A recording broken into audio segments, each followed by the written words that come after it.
this week I thought I'd take a couple of those English muffins we made previously and show you how to make my favorite breakfast in real life, a nice Eggs Benedict. So gather up those English muffins and a little bit of clay, and we'll make some Eggs Benedict for the dolls in your dollhouse to enjoy.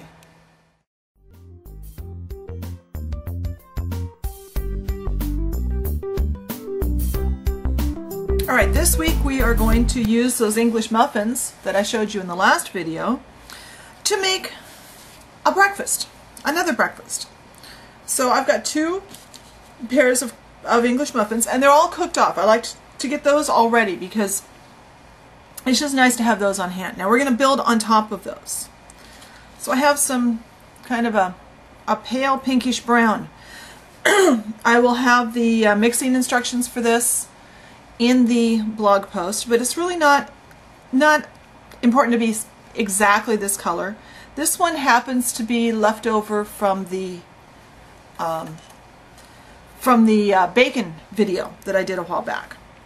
So I'm going to flatten this out. So I've got all kinds of junk on my table here. I've been working on like a whole bunch of projects. And I'm just pushing it down with my finger because we don't need to have this exact. And we're going to cut. And I have some TLS here. I'm just going to put just a drop of TLS on each of these.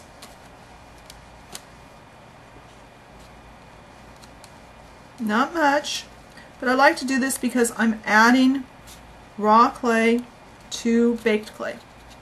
And it's just a good idea to have a little something there. Now let's get these little pieces of Canadian bacon or ham or whatever.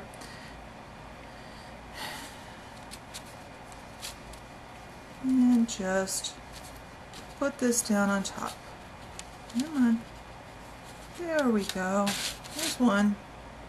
Yeah, Eggs Benedict is one of my favorite things to have for breakfast, so I thought the dolls in the dollhouse might enjoy it too. Oh, there's something in the clay. Okay, let's redo that piece. That one was cuttered.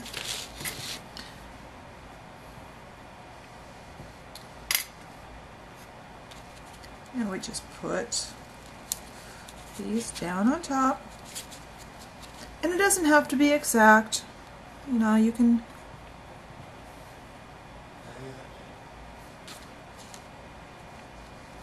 you're not going to see a lot of this when you get done anyway, because I need some cornstarch on my fingers, because we are going to cover this all up with a sauce after everything is all baked off. Let's get one more piece of ham or Canadian bacon or whatever you're putting on yours. And of course you could vary this. You could put something else on yours if you want to.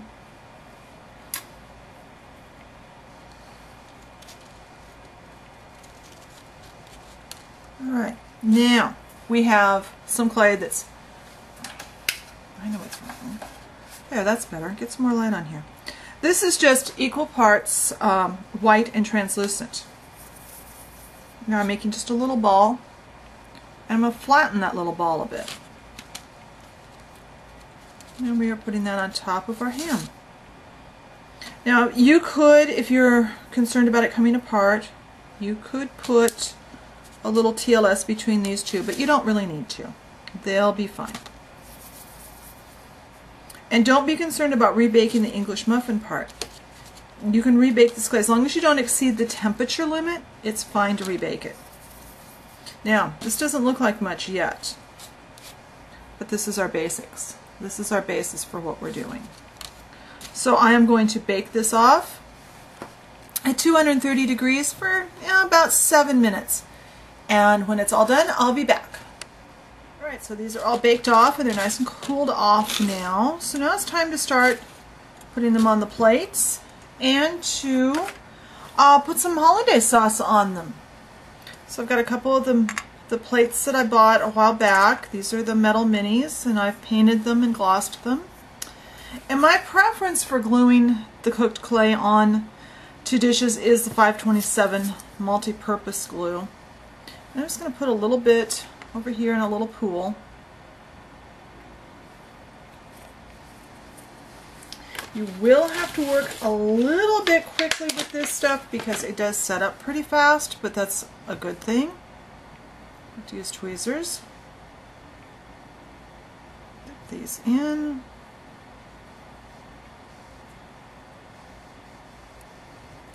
And I prefer to do it this way than to put the pool of glue on my plate because it's really easy to get too much glue on the plate.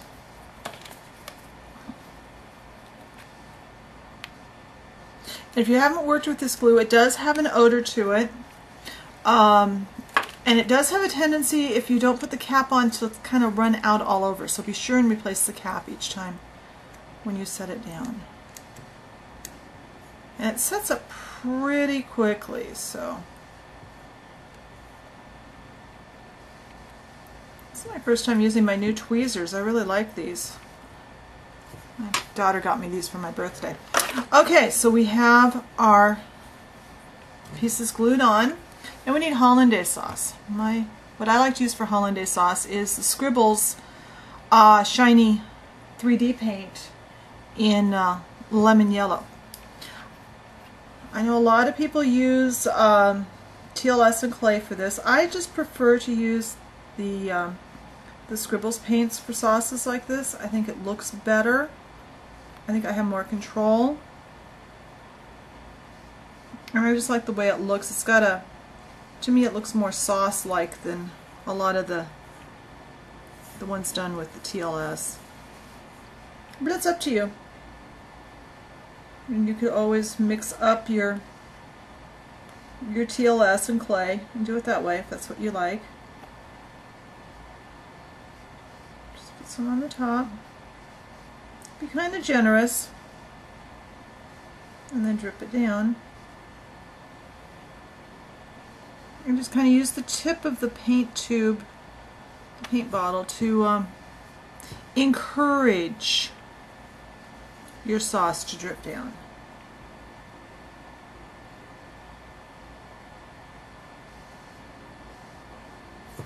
And I know, oh, oops, let's put some down this side too.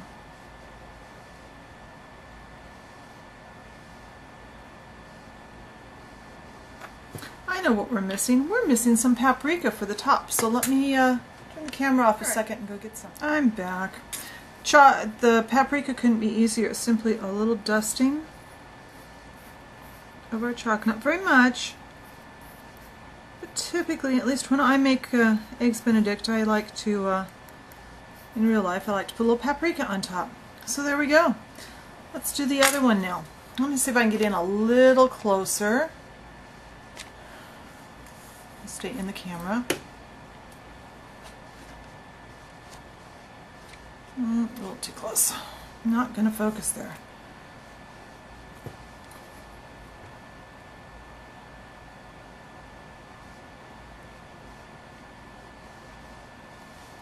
This does have a nice drip to it, and I just like the paint. And the paint does dry.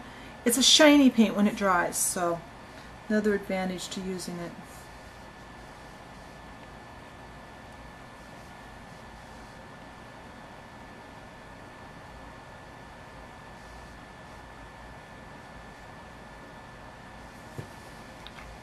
There we go.